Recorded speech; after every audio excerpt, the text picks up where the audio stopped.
Hi, everybody. Wendy Sellers here, the HR lady. This is a podcast series about personality styles, personality traits, communication, and authentic leadership. Today, we're here to help you understand personality styles in order to improve communication and productivity, build better work relationships, and reduce turnover. So let's get started using the everything DISC model. This super simple yet powerful personality preference and tendency model describes four basic main styles: D, I, S, and C, and it stands for dominance, influence, steadiness, and conscientiousness.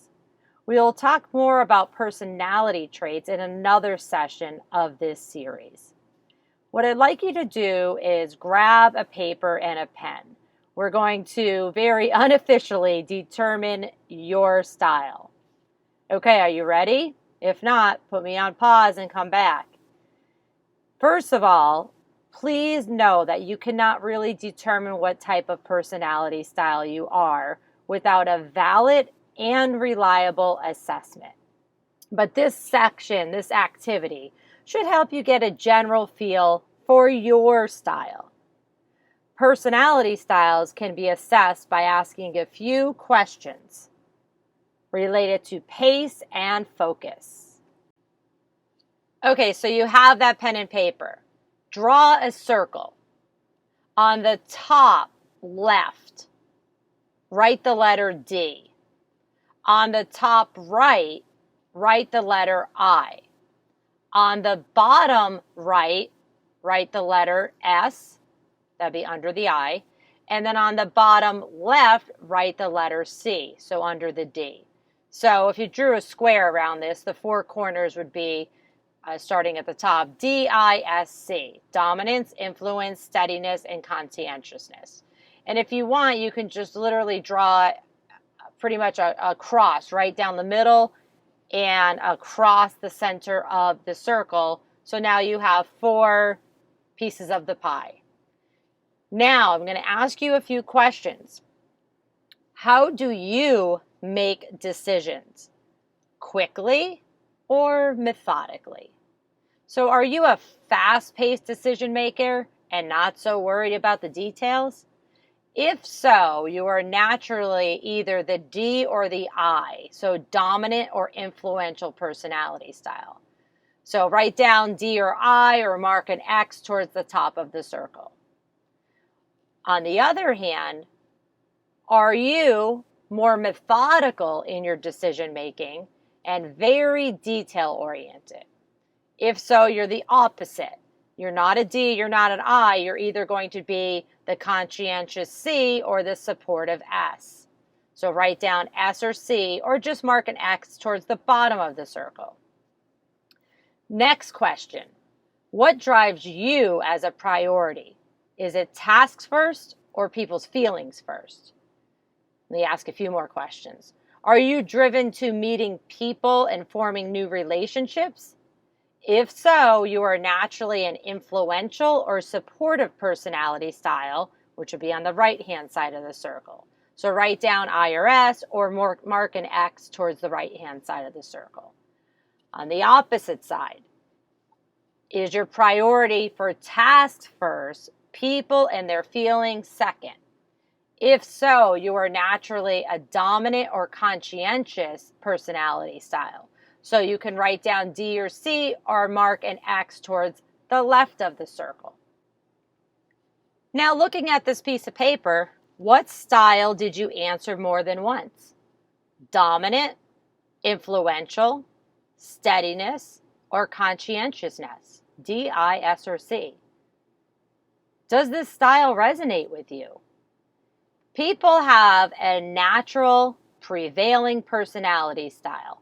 However, you may also have characteristics of the other styles as well. In fact, everybody has characteristics of all the styles. For example, you might be a solid D or a DI or a DC. Even if solid D is the prevailing personality style, Under the everything disc model, you have traits of all styles in an actual assessment, what you would do online. The style in the assessment focuses on your natural preferences and tendencies. And no, generally speaking, you cannot change your personality style, but you sure can learn to adapt and adjust when necessary. Why should you care? Here's the deal. No matter what type of personality assessment you choose to use, all you need to know is that there are aspects of your personality style that affect other people's behaviors and actions. Yes, your personality style just might rub people the wrong way. Listen, anyone who has to work with another human being benefits from understanding personality styles. Now, if you want to change someone's behavior or action, you need to speak to them in a manner that they best understand.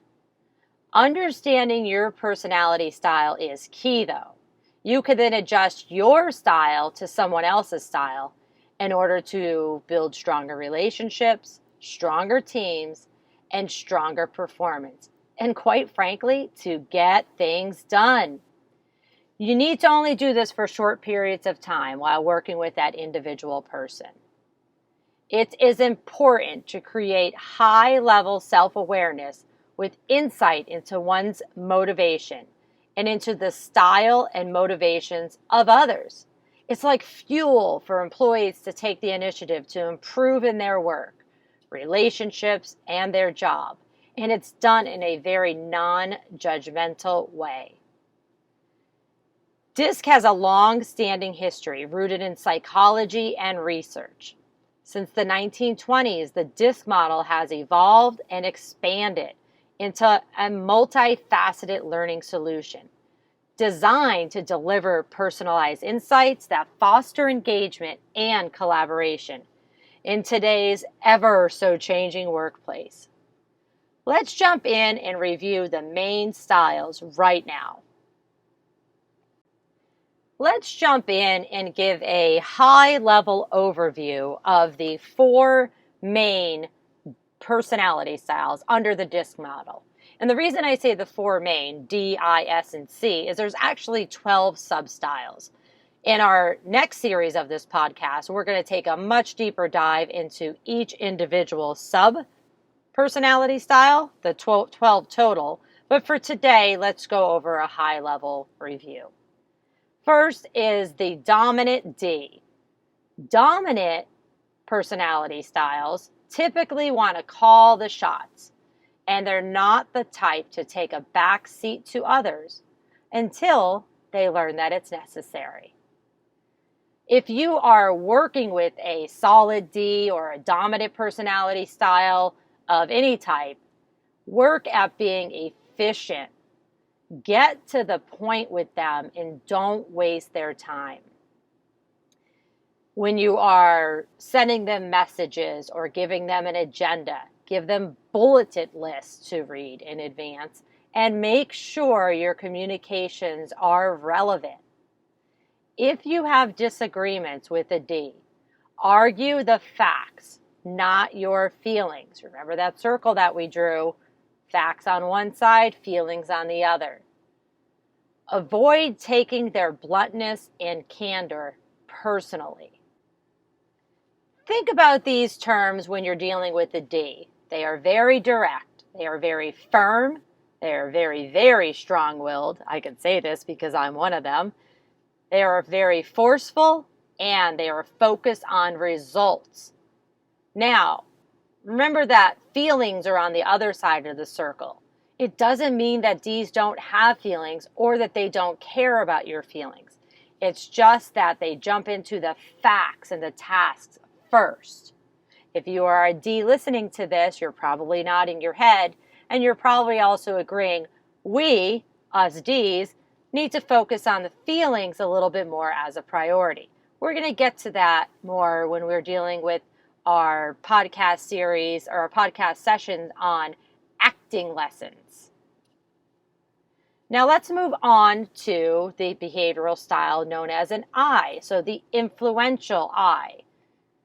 They thrive on personal connection and recognition.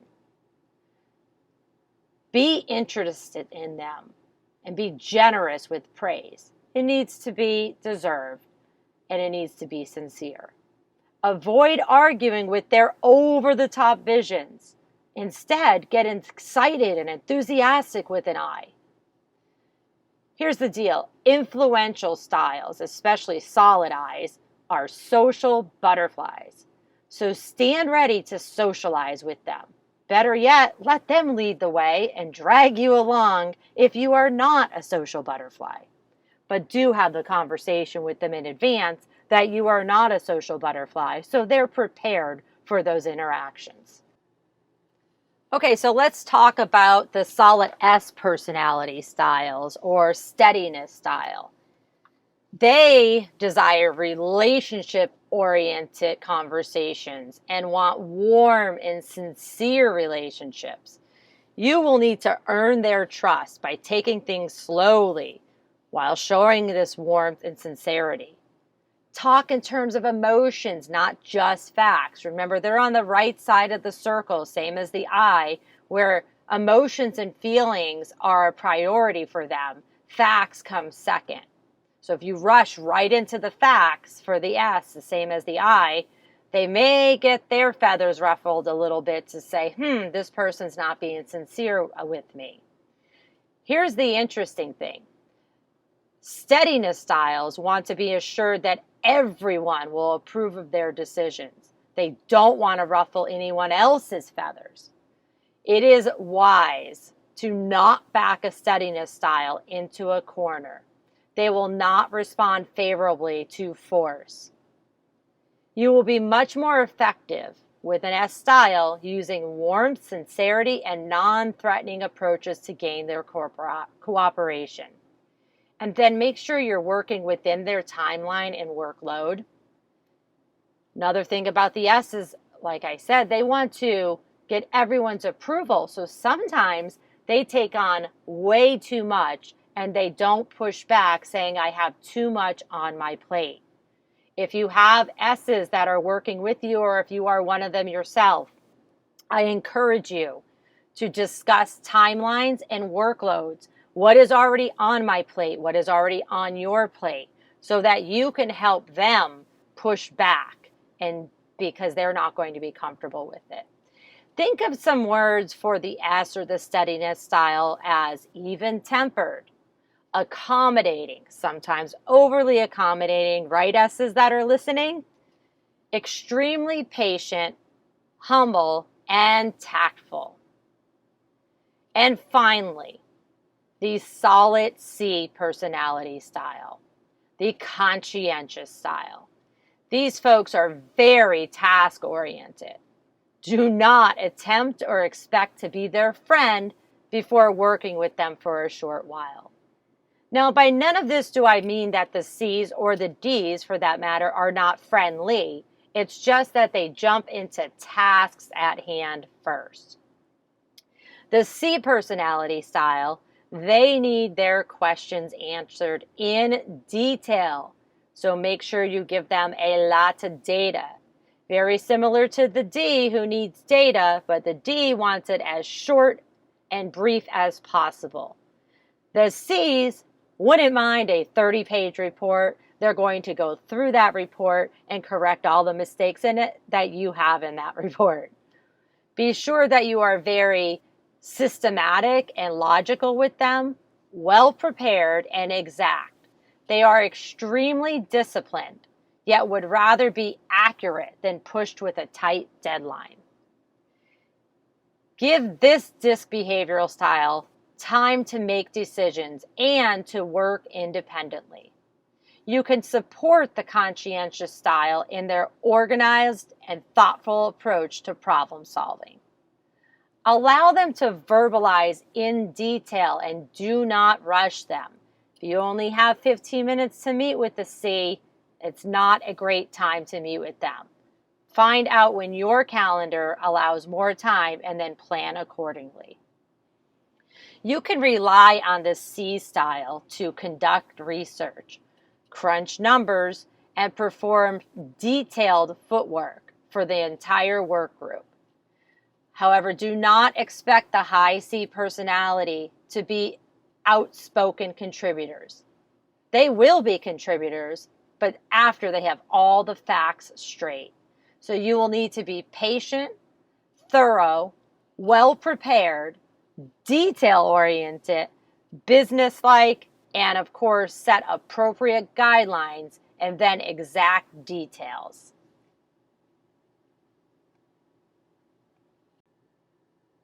In the next series of this podcast, we will take a deeper dive into all 12 DISC personality styles.